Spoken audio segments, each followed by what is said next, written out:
Tech Sounds presenta Con su permiso.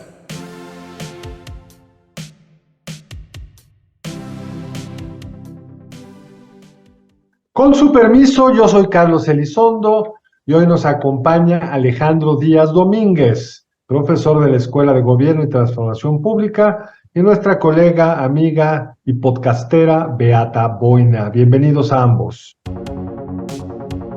Como no hay criterios claros de evaluación ni se puede evaluar, pues es muy difícil ver si realmente se han logrado los objetivos. Pero los resultados no se están dando, yo además no estoy viendo un cambio. Como que van a seguir con lo mismo los siguientes 3 años. ¿Mantendremos estos niveles de homicidio los siguientes 3 años? Entonces, esto nos lleva a pensar que en efecto no hay una estrategia muy clara. Claro, esto es responsabilidad de muchos niveles de gobierno, sin duda alguna. Alejandro, Beata, pues el presidente siempre celebra, ya celebró su 4º año de gobierno, lo celebró anticipadamente en la marcha del domingo pasado. Entonces, me gustaría si pudiéramos centrarnos no tanto en la marcha, sino en los resultados. ¿Qué tiene que celebrar el gobierno? Alejandro, ¿cuál sería, desde tu perspectiva, los 2 o 3 mejores logros del presidente? Lo que tú dirías, aquí el presidente tiene algo que presumir. Te la puse fácil. Muchas gracias por la invitación, Beata y Carlos. Básicamente se centraría en 2. Uno es un general, que es mantener una popularidad pues bastante aceptable, 60% en promedio, en comparación con los últimos gobiernos, al menos de Cedillo para acá. Y el segundo, claramente creo yo, son los programas sociales, 2 en particular. Uno, con tintes electorales por supuesto, pero es exitoso, es el programa de apoyo a adultos mayores. Sin duda alguna lo ha potenciado, 5 veces más de gasto en los últimos años, y le ha redituado un apoyo muy, muy claro, a grado tal que desde que era jefe de gobierno, todas las entidades federativas han ido replicando el esquema, incluso la federación. Y el segundo es un logro que no es logro desde la operación y la evaluación, pero sí es logro desde la forma en la cual él ve el gobierno, que es este programa de Jóvenes Construyendo el Futuro. No es un logro porque evidentemente no tiene reglas de operación, no se puede evaluar, pero sí es un logro en términos de lo que ha generado en esta población, que es una lealtad muy, muy, muy marcada. Lo vamos a ver más adelante. Gracias, Alejandro. Beata. Bueno, no sé si me da para 2, pero sin duda hay que mencionar uno, que es en términos económicos. Yo creo que mantener los indicadores macroeconómicos en una situación relativamente buena, en un contexto pues económico difícil que se ha vivido a lo largo de esos 4 años, especialmente los años relacionados con la situación de COVID y últimamente la guerra de Rusia contra Ucrania. A pesar de todo eso, en términos macroeconómicos, pues México se presenta como una economía sólida, y así salen las evaluaciones de diferentes casas que evalúan precisamente la solidez desde el punto de vista de las inversiones. Y eso hay que tomarlo como un elemento positivo. Y yo creo que con eso acabaría mi lista. Yo agregaría la estabilidad social. Es decir, si uno ve lo que ha sucedido en Chile hace 3 años, en Colombia hace 2, la pandemia fue un dislocador de expectativas y muchos gobiernos lo resolvieron aventando dinero a la calle. El presidente no lo hizo, a pesar de que se lo pedían más de un economista, y a pesar de ello no hemos tenido ninguna de las movilizaciones sociales que hemos visto en otros países del mundo. Creo que su enorme legitimidad, quizá en parte por los programas que tú dices, Alejandro, le ha permitido pues navegar al país en relativa paz desde el punto de vista social en los últimos 4 años. Pero me gustaría tomarte la palabra, que nos prometiste que nos ibas a contar más de Jóvenes Construyendo el Futuro, porque desde el punto de vista presupuestal, el programa se quedó muy corto respecto a lo prometido.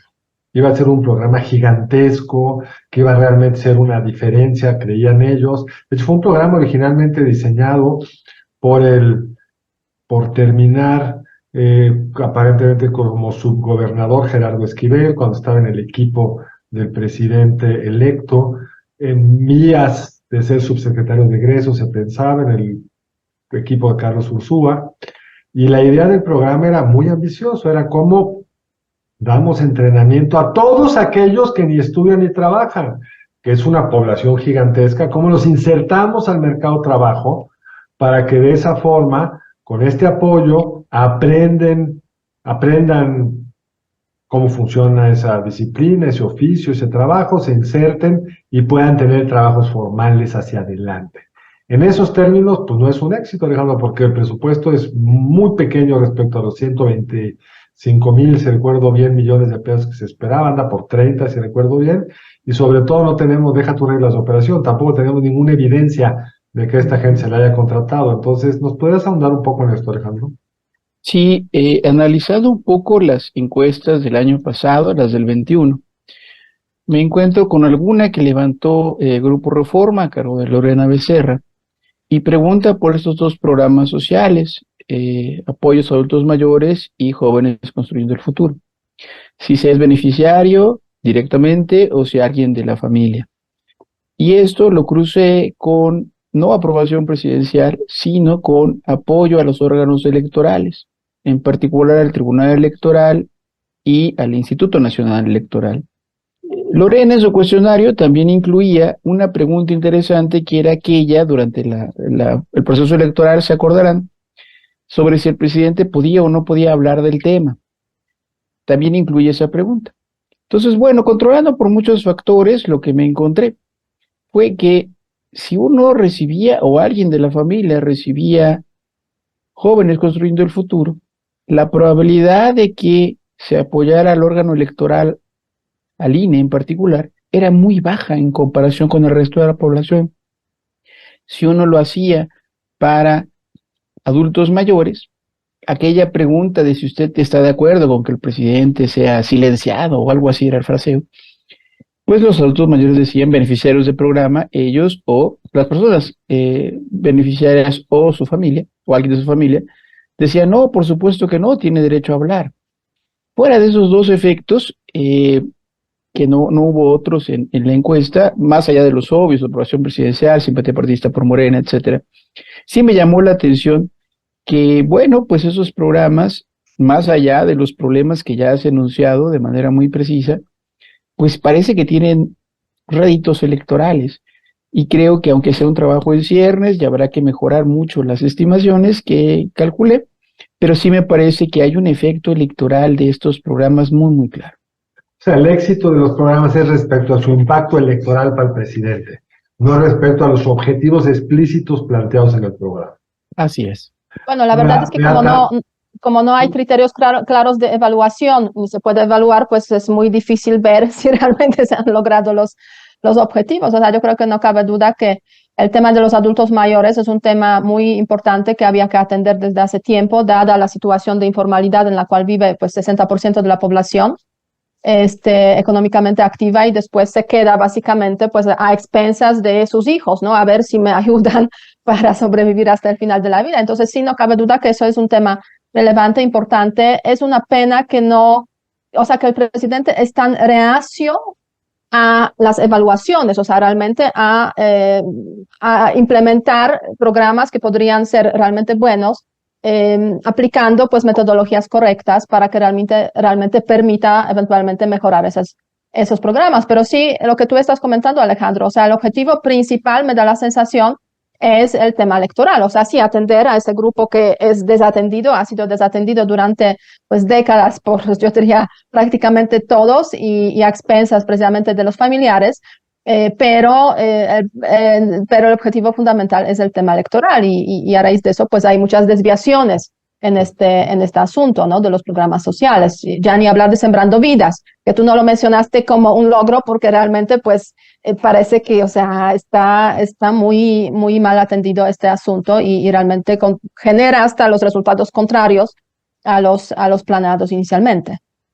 Bueno, son programas entonces exitosos desde el punto de vista electoral. El de adultos mayores con un componente social, como dices tú, Beata, muy justificable, aunque con una característica muy importante en el caso de adultos para pensiones mayores, que no está focalizado a los más pobres. Cuando uno ve los datos de este programa, que es el más grande en términos de dinero, quizá el que mayor impacto electoral tenga, me dirás tú, Alejandro, pero ciertamente el que más le preocupa al presidente, desde que fue jefe de gobierno, era el programa de los viejitos de AMLO, digamos, que le ha dado una identidad muy clara. Pero cuando uno ve cómo le llega por deciles de ingreso, como no busca a los más pobres, muchos pobres no reciben esa pensión y muchos de quienes tienen más ingreso reciben en mayor proporción. Es una suerte de desperdicio en el sentido de su frase de la elección del 2006, primero los pobres, porque no es realmente un programa donde pone primero a los pobres, o me equivoco, Alejandro. No, no, no, es un programa universal, es decir, toda aquella persona que cumple las características de edad tiene derecho a la pensión. El problema central es que la brecha digital, conforme han avanzado los años, se ha ampliado y la brecha de alfabetismo digital también, particularmente entre nuestra población de adultos mayores. Y esto nos lleva a una serie de problemáticas que incluso han llegado a la Corte de la atención, que ya Beata señalaba de manera muy puntual. ¿Qué pasa con aquellas hijas, hijos que abusan de sus padres, ¿no? Ya en la última etapa de vida. Y la verdad es que esta brecha ha impedido que se puedan inscribir más adultos mayores al programa. Y no parece ser que el gobierno esté pensando en cómo facilitar esta inscripción a aquellas personas que viven en la brecha digital, que es algo innegable. Porque los programas sociales anteriores había un esfuerzo por llegar a los más pobres, ahora ya no hay el esfuerzo al ser universales. Oye, Beata, ¿y cuáles serían a tu juicio los principales dos fracasos en términos de su programa de gobierno, lo que nos prometió? Mira, lucha contra la corrupción. ¿Cómo evalúas eso? Lucha contra la corrupción, pues fue uno de los principales lemas de la campaña electoral del presidente. De hecho, pues algo que atrajo a muchos, la verdad, a una parte importante del electorado de clase media, incluso en algunas ocasiones media alta. Y yo creo que si comparamos hoy con el año 2018, cuando el presidente gana las elecciones y después 1 de diciembre asume el poder, pues sí, en la retórica es cierto, se dice que ya no hay corrupción, pero en la práctica esa corrupción sí existe en todos los niveles, se puede decir de la vida diaria hasta los niveles gubernamentales. Y eso es una realidad con la cual pues, se enfrentan en muchas ocasiones incluso los ciudadanos que tienen que hacer diferentes trámites en diferentes instancias. Yo voy a citar aquí el SAT, que parece incorruptible, pero no es cierto. Que yo misma tuve que pagar una mordida, no tuve otra opción, para sacar una cita para pues, actualizar la FIEL, no para mí, pero sino para una empresa pequeña. Entonces, es un hecho con el cual sí hay que enfrentarse. Lo que me ha dicho mi contador es que ahora se paga más porque es un poco más difícil, es más arriesgado, digamos, ser corrupto, mientras que hace 4 años, pues esa misma cita costaba 200 pesos, ahora cuesta 3,000-4,000 pesos. Entonces, esas son las realidades en las cuales vivimos, desafortunadamente, y eso podemos hablar del SAT, podemos hablar de COFEPRIS, podemos hablar de que pues está muy relacionado con las empresas, de muchas otras instancias, instituciones, órganos que pues supuestamente ya no son corruptos, pero no es cierto, sí siguen siendo corruptos. Es cierto que desde la perspectiva de la presidencia del presidente hay una atención verbal al tema de la corrupción, pero si vemos en la práctica no ha habido ningún caso de persona condenada por corrupción de los grandes supuestamente generadores originarios, digamos, personas que han originado la corrupción en la administración anterior o incluso que se puede decir, captado en esa administración. Bueno, el presidente te podría argumentar que en el SAT ha incrementado de forma tal la recaudación, porque antes había un trato privilegiado para los grandes despachos y las grandes empresas o los grandes contribuyentes, y ahora no. Y ahí están los datos. Sí, eso sí, es seguramente cierto. Sí, el gobierno se ha esforzado para pues, sacar más dinero, digamos, más impuestos y eliminar esos privilegios que han tenido empresas grandes en cuanto a los impuestos. Y aquí yo creo que sí han hecho un buen trabajo en ese sentido de que efectivamente ha aumentado la recaudación, que en el gobierno anterior pues era deficiente o por varias razones. Pero la corrupción como tal no se desapareció. O sea, eso que hay una mayor eficacia en la recaudación de los impuestos no significa que ha desaparecido la corrupción, que afecta desafortunadamente a los más pequeños en ese contexto, ¿no? O sea, los más pequeños que no tienen de otra, porque no cuentan de grandes despachos para que les defiendan o de personal que puede ir, digamos, a hacer trámites, sino simplemente tienen que estar ahí en la fila luchando contra pues todo este tema de la corrupción, y eso es una triste realidad. Alejandro, ¿qué pondrías tú como el dos? Beata solo nos dijo uno, pero no encontró uno segundo. Con uno, ya hay varios, pero con uno yo creo que nos Los quedamos dos de momento. principales decepciones para el electorado Bueno, que habrá votado por él de cara a lo que nos prometió. seguridad es un gran tema, pero me imagino que aquí de eso hablaremos. Pues mira, quizá me centre solo en uno que, si bien es cierto que no apareció de manera clara en la campaña, sí aparecía en las demandas de muchas personas, colectivas, colectivos, que es el tema de la violencia contra las mujeres. El gran fracaso de esta administración, creo yo, es ese. Cada vida vale por sí misma, y quizá dar los números sea un poco despersonalizado y cruel, pero 9 mujeres cada día durante el sexenio pasado. Hoy son 12. Si nosotros cortamos los datos del INEGI totales por mensual entre los 30 días del mes, llegamos a 12 mujeres asesinadas en este país cada día. Es una tragedia de proporciones mayúsculas, donde no se observa ni en la retórica del presidente, ni en la narrativa oficial, ni en la atención de la Fiscalía, ni en ninguna otra instancia, ni siquiera en los estados donde gobierna Morena, para no mencionar los otros. No existe una atención, no existe una forma clara de cómo vamos a resolver ese problema. No hay una evaluación concreta en las mesas de evaluación de las alertas de género. 1 de cada 3 municipios de este país tiene alerta de género en los últimos 6 años. ¿Eso qué significa? Significa que estamos en permanente emergencia, pero tampoco parece ser que en esas mesas de evaluación la parte federal haga un trabajo claro. Lo que sí sabemos por los datos de periódico, de herramientas de inteligencia artificial que jala las noticias de la web o incluso de los conteos del propio INEGI. Lo que sí sabemos es que cuando hay alerta de género, 1/3 de los asesinatos de mujeres ocurren en vía pública. Es decir, parece que en vía pública ya no va a pasar, ¿no? Pero ¿qué pasa donde no hay alerta? 2/3 ocurren en casa, en un domicilio particular. Entonces, esto nos lleva a pensar que en efecto no hay una estrategia muy clara. Claro, es responsabilidad de muchos niveles de gobierno, sin duda alguna, pero me parece que desde la administración federal podría darse un mejor ejemplo y trabajo y combatir Pero además, el fenómeno. Alejandro, es una tragedia con las mujeres, pero es una tragedia en general. Es decir, los homicidios promedio por día no han subido de la forma tan dramática que en el caso de las mujeres, pero se mantienen los niveles más altos de la historia del país. De repente tienen un buen mes y entonces presumen que la caída del arranque de la administración ha sido 10%, pero luego viene un mal mes como octubre y resulta que estamos casi con los mismos niveles de homicidios que cuando llegó el presidente. Y el presidente prometió disminuirlos a la mitad. Se le dieron los recursos jurídicos y económicos para desplegar la Guardia Nacional, que ya tiene los elementos que nos dijo que iba a tener, los cuarteles, etcétera.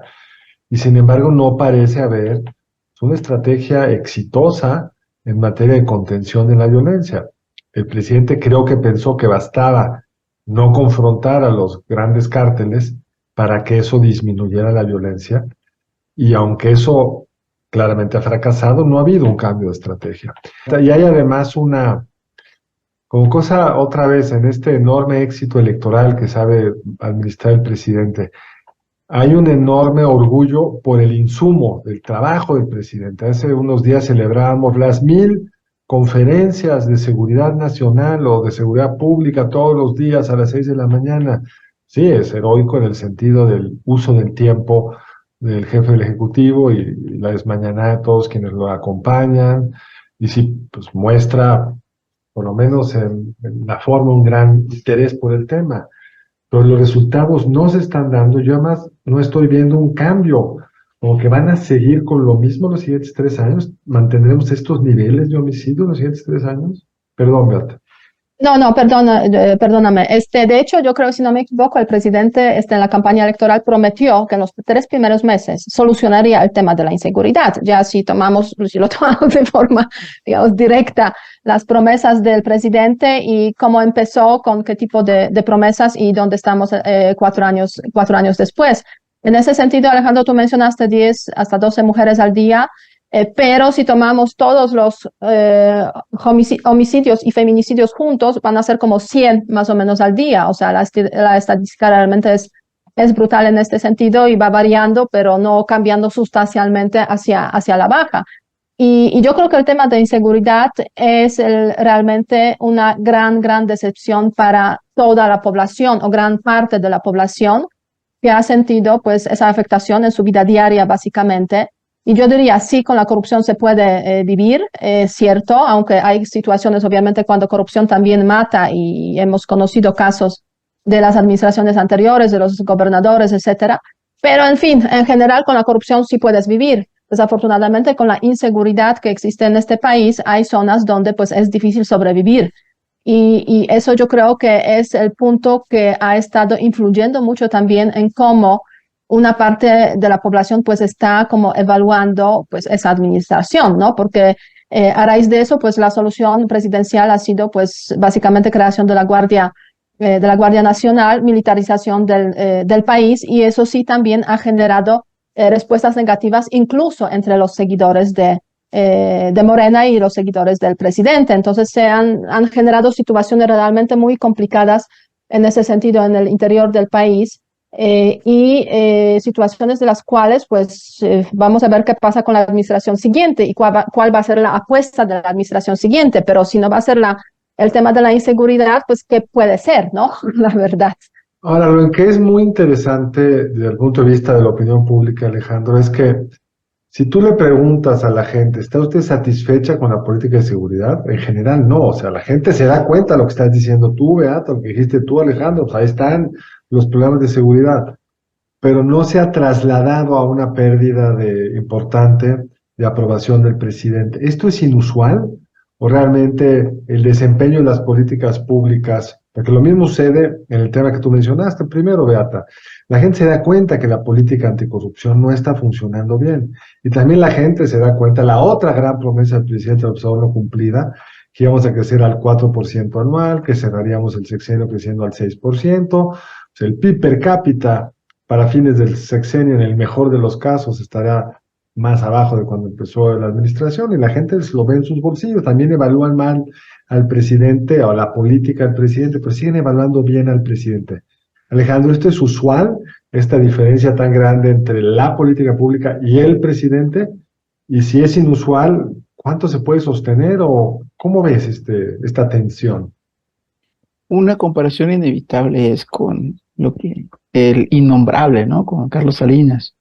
Sabíamos que las diferencias entre aprobaciones de Carlos Salinas y las aprobaciones de ciertos programas, claro, en ese entonces las encuestas quizá estaban limitadas a México, Guadalajara, Monterrey, las más exitosas tienen sesgo urbano, etcétera, a principios de los 90, pero son buenos datos porque nos reflejaban esta realidad, una distancia de 20 puntos entre la aprobación de los programas y la aprobación presidencial. De forma estable, o sea, si bajan los 20 puntos, baja, o sea, cuando cae la aprobación de la política, cae la aprobación del presidente. Sí. Que no ha pasado casi, ahora no ha pasado prácticamente. Exacto, era muy amarrado a los cambios de la política. Cuando era muy exitosa, el presidente se iba al cielo. Y en ese sentido, aquí cabría la pregunta, que también se ha formulado en encuesta. Cuando se ha formulado, se puede hacer el cruce y se ha observado una posible explicación, que es la siguiente. En la pandemia, por ahí Carlos Varela en alguna telefónica nacional pregunta, bueno, ¿y quién es responsable de que nos contagiemos? Algo así era el fraseo. Y las posibles respuestas, pues nosotros mismos, la ciudadanía, ¿no? Casi López-Gatell, el presidente, China, en fin, ¿no? Va dando opciones. Y resulta que casi el 80 y tantos% decía nosotros mismos que no nos cuidamos. Bueno, en otras preguntas de Ricardo de la Peña, por allí preguntaba, bueno, ¿usted cree que tal problema, corrupción en particular, se arregle en este sexenio o va a trascender, ¿no? Ah, bueno, pues va a trascender. 60%, 70% no se va a arreglar ahorita. Entonces, una potencial explicación, habrá que hacer todos los análisis más puntuales, pero una potencial explicación es el horizonte en el cual está pasando la persona para evaluar al presidente. Si lo estamos pensando el problema como que no se va a resolver en 6 años, porque lo vemos un problema viejo, estructural, de muchos años, etcétera, pues a lo mejor no le atribuimos la culpa completa ni la responsabilidad de todo su manejo.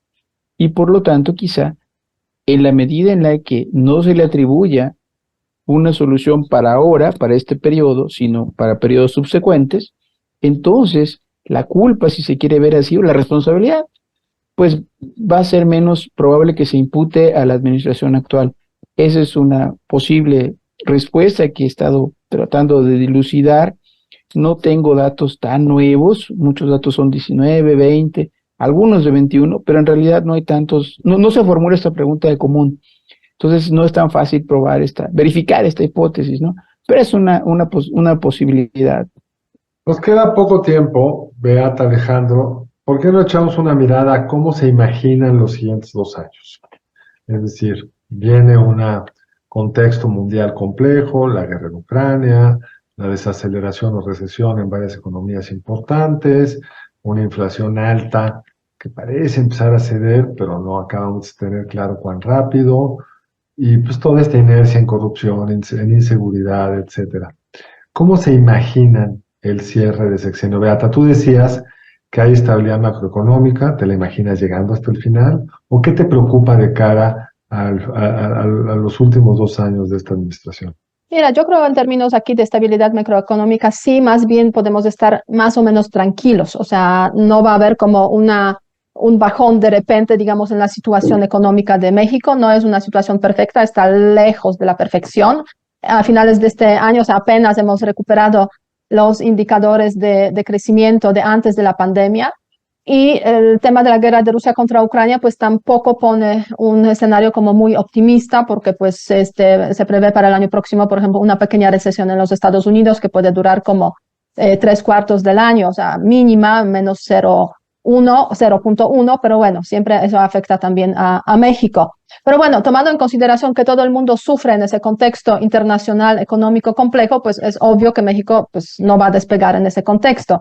Pero lo que a mí sí me preocupa para los siguientes 2 años y cuyos indicios ya estamos viendo con claridad, es que la campaña electoral, ¿no? O sea, una politización en todos los sentidos, todos los ámbitos, una politización, una tendencia o un intento de polarizar también a la sociedad aún más de lo que está polarizada, y el objetivo claro que tiene el presidente de ganar las elecciones de 2024, o sea, que su candidato gane las elecciones de 2024, y hacia esos esfuerzos, hacia eso van enfocados todos los esfuerzos que realmente se están realizando. Además a eso hay que sumar que aparte de la candidata preferida del presidente Claudia Sheinbaum, hay varios otros que están en Morena y que desde sus posiciones de puestos que ocupan, como por ejemplo Marcelo Ebrard como Cancillería, en el Senado, Monreal, por ahí algunos otros, todos estos están como básicamente usando sus posiciones para hacer sus propias campañas. Y a nadie le importa cómo va el país, ¿no? Sino que a todos les importa ganar las elecciones. Y eso es el tema que está pues generando mucha rabia en el espacio público, y eso sí me preocupa mucho. Gracias, Beata. Alejandro, lo mismo, y nos recuerdas dónde te podemos seguir en tus redes sociales. Sí, muchas gracias. Pues básicamente el escenario electoral es preocupante. Creo que aquí las realidades locales se van a terminar por imponer ante los vacíos que ya Beata mencionó de manera muy clara. Si en el ámbito federal, entendiéndolo pues como aquella lógica de área normativa, ¿no?, que le dice a las otras áreas más o menos por dónde ir o les da ejemplo, pues pareciera que si en el ámbito federal las grandes cabezas están más preocupadas por otra cosa que por el gobierno, pues en el ámbito local replicarlo va a ser muy claro. Y esto va a llevar, creo yo, a estrategias muy diferenciadas por parte de la propia federación y las distintas entidades federativas. Eso significa que vamos a ver, por ejemplo, tratar de capturar cabecillas del narco, como ocurrió hace 2 días, un día en Tamaulipas, con todo lo que pasó en Nuevo Laredo, y en otros lados no va a pasar esto, Sinaloa, ¿no? Entonces, en fin, creo que vamos a empezar a ver muchas distinciones dependiendo de las entidades federativas, porque en el centro, pues, no porque uno sea centralista, pero la federación no va a entrarle tanto, ¿no? Porque está más ocupada en otras cosas. Bueno, pues muchas gracias por la invitación. Mi cuenta de Twitter es Alej Díaz D. Ahí me encuentran en Twitter, Alej Díaz D. Básicamente es la cuenta que uso. Ya realmente a esta edad ya no puedo administrar tantas cuentas. Pero bueno, pues muchas gracias por la invitación. Al contrario, Alejandro, muchas gracias. Beata, muchas gracias. Y a ustedes les agradecemos mucho que nos sigan, que nos escuchen, que nos manden comentarios. Y los esperamos en el siguiente emisión de Con su permiso. Si quieres conocer más sobre el comercio y los negocios, te invitamos a escuchar Territorio Negocios. La experiencia del cliente o del usuario es cada vez más importante. El podcast en el que hablamos sobre las nuevas tendencias de innovación, emprendimiento, finanzas y liderazgo en México y en el mundo. Escúchalo en Spotify, Apple Podcast y Google Podcast. Muchas gracias al equipo del Tecnológico de Monterrey y de Tech Sounds. Productor ejecutivo de Tech Sounds, Miguel Mejía. Asistente de producción, María Monroy. Productora de Con su permiso, Cintia Coca. Diseño, Daniela Solís, Lisette Rodarte y Pilar Ortega. Postproducción, Max Pérez, Marcelo Segura y Sergio Chávez. Les invitamos a escuchar el siguiente episodio de Con su permiso y el resto de programas de Tech Sounds en los canales de su preferencia.